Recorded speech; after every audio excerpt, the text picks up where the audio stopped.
Siapa yang bilang Kabupaten Tulungagung di Jawa Timur tak memiliki objek wisata yang eksotis? Nyatanya, di wilayah yang dijuluki sebagai Kota Marmer ini memiliki bukit eksotis yang harus dikunjungi.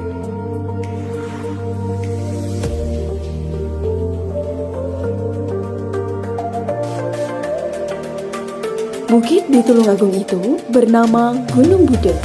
Ya, Gunung Budek sebenarnya adalah bukit, karena ketinggiannya hanya 585 meter di atas permukaan laut. Dikutip dari laman resmi Diskominfo Jatim, Gunung Budek berada sekitar 7 km selatan pusat kota.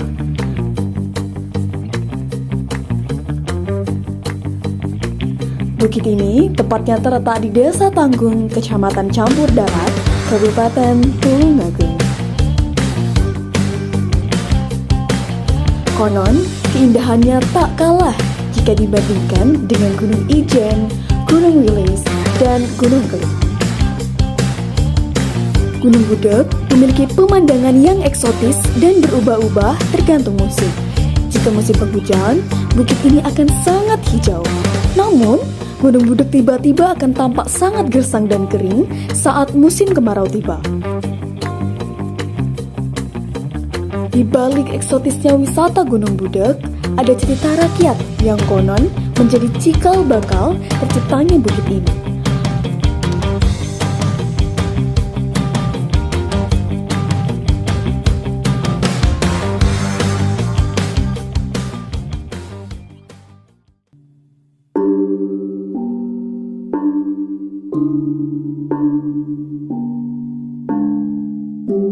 Konon Gunung Budek mengisahkan seorang pemuda dan seorang putri yang mengharuskan pemuda untuk bertapa atas keinginan sang putri.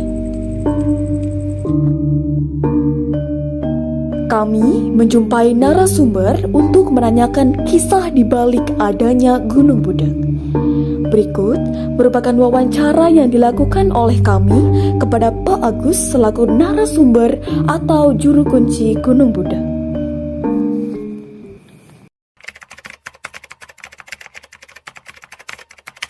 Kalau ditanya tentang tokoh-tokohnya siapa, ya yang muncul dalam cerita Babat Tulungagung itu adalah Mbok Roro Kembang Sore terkait dengan Joko Budek, Mbok Rondo Dadapan, sama Joko Tawang sebelum dia berubah menjadi nama Joko Budek. Nama-namanya itu.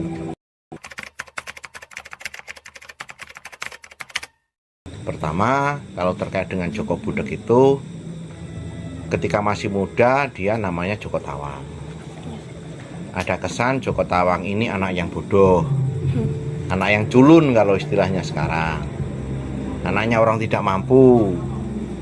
Artinya kan ibunya itu janda, yang mungkin kan dia itu janda karena cerai mati, ya cerai mati seperti itu. Walaupun dia anak orang miskin, dia dari keluarga pinggiran, dia di pinggir hutan di daerah Dadapan Boyolangu. Tapi semangatnya dia untuk membahagiakan orang tua, cita-citanya dia untuk tidak terkungkung dalam satu kasta paling rendah, itu sangat luar biasa.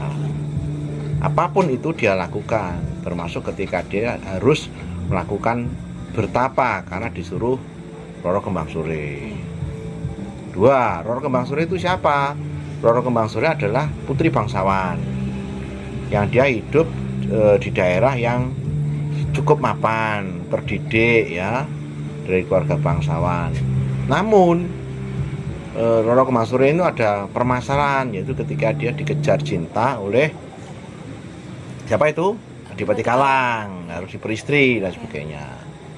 Namun ternyata tidak ada yang bisa menolong. Harusnya para bangsawan ini bisa menolong, tapi ternyata dia harus lari dan ketemulah si Joko Tawang, mana dia itu kasta sudra, orang tidak mampu, dianggap bodoh dan sebagainya. Dan orang yang memiliki empati, peduli, keberanian yang tinggi justru anak si Joko Tawang itu tadi. Kalau si Mbok Rondo Dadapan, beliau seorang ibu yang sangat sayang kepada anaknya. Terus kemudian tidak pernah ada konflik dalam cerita itu antara ibu dengan anak. Terus kemudian saking sayangnya anak itu dicari karena dia termasuk satu-satunya anak, tidak ada anak lain. Kalau terkait dengan Joko Budeg itu, nah ini yang patung Joko Budegnya yang berbentuk watu ya sekarang itu kalau menurut saya itu juga sebuah situs.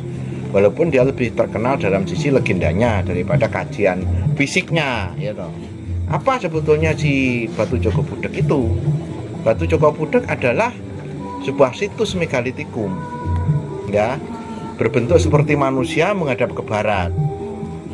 Yang mana dimungkinkan dulu pada waktu peradaban sebelum agama-agama lain itu masuk ke daerah sini, nah, patung dalam istilah di kemudian hari menjadi Joko Budeg itu adalah sebuah menhir, tempat pemujaan Sang Hyang Taya, atau agama Jawa yang menyembah bahwa itu adalah satu perwujudan Tuhan yang harus disakralkan. Nah, bisa jadi cerita pertapaan yang terkait dengan Joko Budeg itu juga terkait dengan keberadaan daripada menhir yang kemudian berubah cerita menjadi Joko Budeg yang topo kemudian dikutuk menjadi sebuah batu. Kemudian berkembang dan lebih dipercaya. Berkembang lagi ceritanya, berkembang dan berkembang. Selain itu ada juga prasasti Watu Joli yang di puncak gunung yang dimungkinkan pada abad 14 pada zaman kerajaan Majapahit. Ada juga Candi Goa Tritis di lereng utara yang mana itu sejak awal dari kerajaan Majapahit sudah ada. Begitu beragam kekayaan kebudayaan di Indonesia. Gunung Budeg adalah saksi bagaimana budaya Indonesia sangatlah masih dijaga dari dulu sampai sekarang. Kita sebagai pemuda bangsa haruslah turut andil dalam menjaga kelestarian alam serta budaya kita, terkhususnya di bumi tercinta, Tulungagung.